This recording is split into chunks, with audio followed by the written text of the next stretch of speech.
Hello, this is Bart again, and welcome to yet another one of my Eurovision Song Contest 2022 reaction videos. The entry for Sweden has already been chosen, so today it's finally time that I react to it. Alright, so we've got Hold Me Closer, which is the title of the song, and it doesn't really tell me much about the song, to be honest.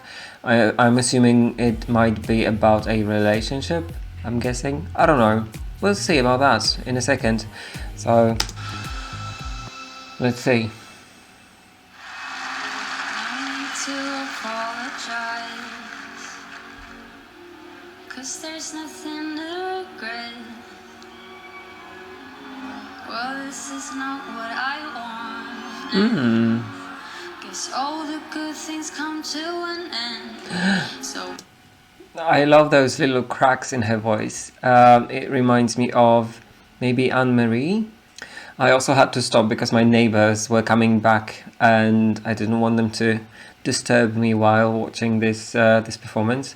It says it is an official music video, but she is holding a microphone, so I'm guessing it's just the national final performance. So we'll see about that. I also put on the captions just so that I don't miss anything from the lyrics. And yeah, let's continue.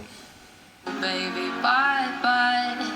Wish you the best. But most of all, I wish that I could love you less.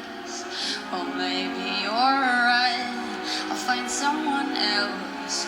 You say it isn't me, but when did that ever help? It is the national final performance. Hold me closer, although you leave for the sunrise.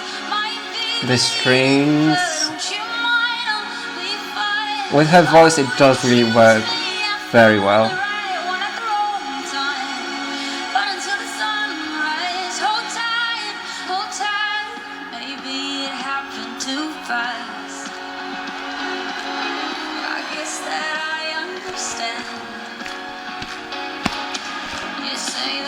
Never felt this way for anyone.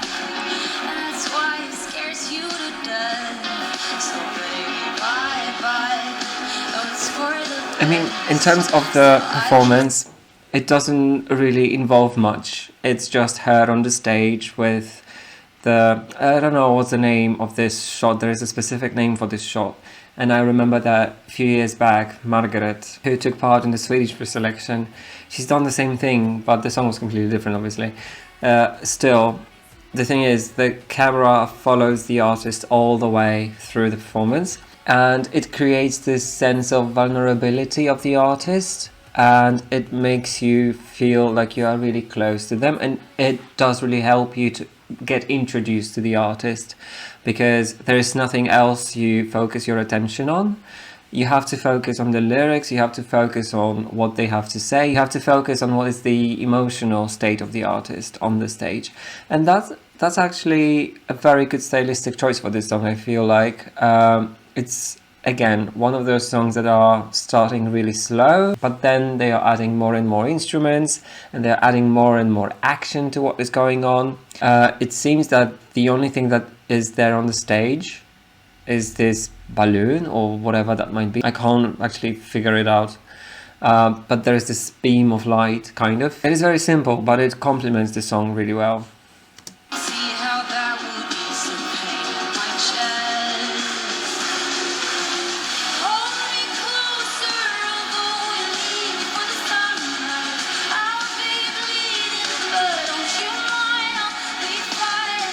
Oh, it kills me. As always, great production from Sweden. What else could you expect?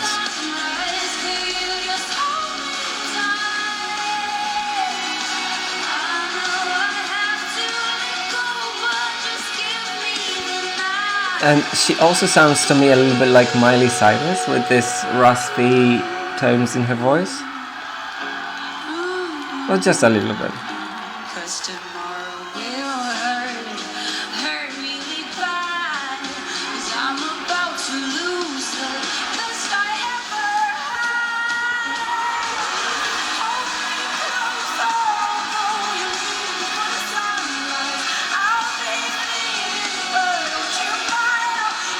Her voice really complements this song so well.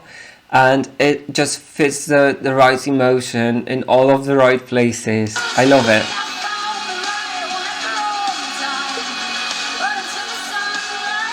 But it is very simple, there's not much going on really, which may actually be the strength of this song. We'll see.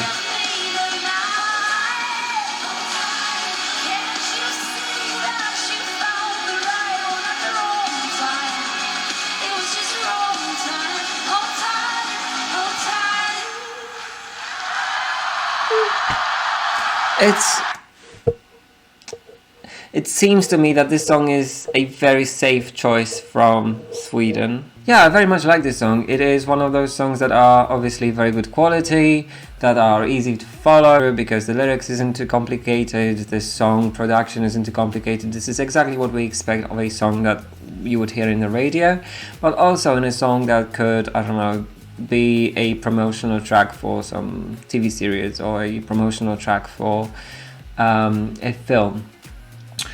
It seems to me that it is a very conservative and safe choice as for Sweden, and the same happened last year. Sweden sent a song that was obviously going to do well because of how good of a production that was, with a very charming and charismatic artist. But just to sum it up, after the first listen, I like the song. I think it is a very good quality song.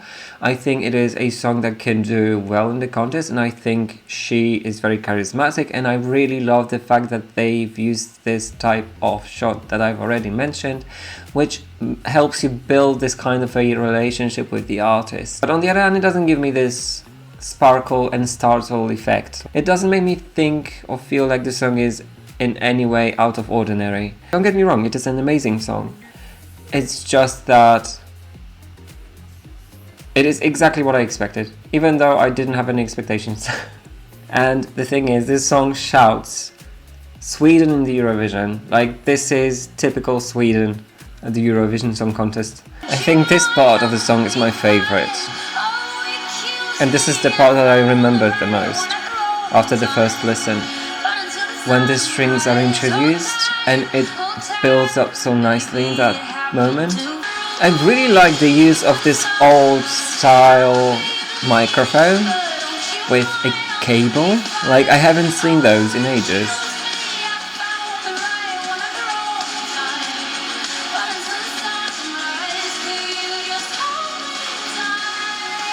And I was right about the subject of the song. It is about a relationship that just had came to an end, and she's trying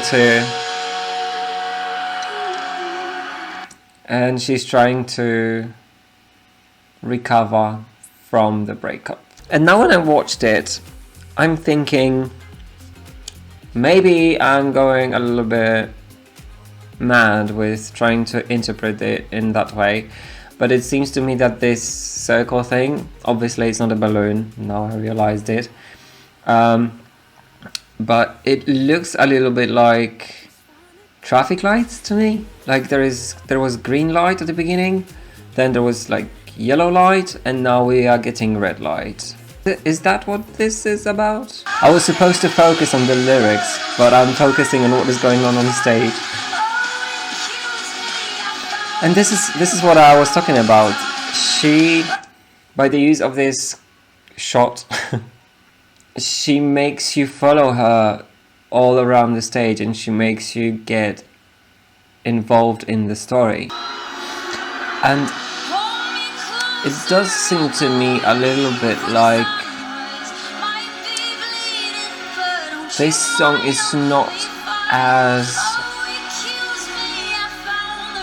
well done, and I don't mean it in a bad way. I think it is actually the best entry Sweden has sent in like recent years, because those few entries from the past years, they all seem to me like they are all perfect, and it's fine, it's good, but here, finally, we see an artist who actually shows some kind of emotions and whose vocals are a little bit different and not so typical. It does, like, compared to the other entries from Sweden, I think this one is actually the strongest one that we've had in the past years. The way her voice is just so raspy, it makes you feel like it has some texture to it, if you know what I mean, and that makes this song so much better. It just makes it really have some flavor compared to the songs from the last years, which were amazing, perfect even, but there was not that much true emotion in it, I don't think. But Benjamin Ingrosso, if this is how you pronounce his surname, and that was the only instance where I could understand the perfectionism in a Eurovision entry. Like, it was supposed to be perfect. It was supposed to show no emotion. But then I feel like Sweden kind of got stuck in that loop of sending songs that were supposed to be quality entries, but they weren't supposed to tell a story. And finally, this one does tell a story, which can be heard in her voice, which can be seen on the stage. It makes perfect sense to me, really. And also, the more I listen to this song, the more I like it. Oh, I finally found the word that I really needed earlier, which is, this song is not so polished. And this perfection, at some point, it just gets a little bit boring. So I'm really glad that they've decided to go for this option. And by the way, I found her Instagram. I already stopped recording, but I got back in just to let you know that her vocals, really cool. And it seems to me like she's a little rock star. Just look at her. I am a little bit... Oh, I love this one. And yes, I use Instagram on my computer. Don't ask me questions. Her Instagram isn't really like polished either. It used to be. It seems to me like it used to be. But not all of the pictures are like super pretty. Not all of the pictures show her in the best possible lighting. They all seem to me like they are a little bit more on the artistic side. Oh, look at that one. Do you remember Tumblr? Anyone?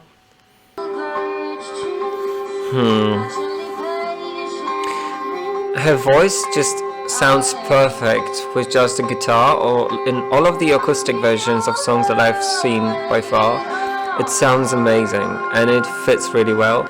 So I'm really glad that they found a way to kind of marry those two things, her voice and her style, with this more Eurovision or more Sweden at Eurovision style, which is, you know, polished. So yeah, I think it is a very good I think it is a very good mix. So what do we think about it? What do we think about this less polished version of Sweden? Because I actually like it, and I think it is their best entry in years. And I think there is so much honesty and realness to this entry that a lot of people respond to it a little bit more positively than to the entries in the past years, because the juries will absolutely love it. There is no question about that. It's a good quality song. It's a song that has been really well produced. As always, the staging is top notch. It's perfect, and there is like no doubt about it. The question is, what about the public vote? And just to answer this question, hopefully, I think that this year Sweden don't really have to worry about it that much, because finally we see a human, we see an artist who has something to say. And I've read the comments under the video, and this is the first time in 8 years that we've got a woman represent Sweden, which always is a good thing to have this kind of diversity in terms of who is representing each country, because as always, you know, there are countries where certain formats work a little bit better, and there are certain songs that always are being sent, kind of, like, if you know what I mean. Like from Poland we usually send ballads, from Cyprus we've got songs that are very energetic and they are very like club-like. So yeah, there are certain types of songs that each country likes the most, really. And from Sweden, it seems like for the past few years it's been a male vocalist singing a song that has a little bit like of a gospel quality to it, and which is perfect, and the staging is perfect, and everything is just perfectly executed. So it's really nice to see them break this kind of a scheme with this song. And I'm also going to repeat myself once again and say this song seems to me like a little bit of a safeguard from Sweden. But is there anything wrong with it? I don't think so. Like, if you play safe, sometimes you get better results than when you play risky. So, you know, maybe this is the way to go. I would be just very curious to see if they stage it in any different way in Turin, or if it's going to stay pretty much the same as it was now in Melodifestivalen. So I guess we'll see. But besides, when it comes to the song, when it comes to the staging, when it comes to the lyrics, I think this is pretty much all I had to say, really. I really hope I made your day just a little bit better, as always with my reaction video. And obviously, if you like that type of content, you are cordially invited to join me in my channel by subscribing. If you're interested in learning more about me and my Instagram, you can find me there. You can find me on TikTok as well. There is only one question that I have this time, which is, please let me know if you think the staging was supposed to mimic the traffic lights. Does it make sense, or was it just like random thing? Thank you very much for joining me today, and I really hope to see you in all of the other videos. Bye.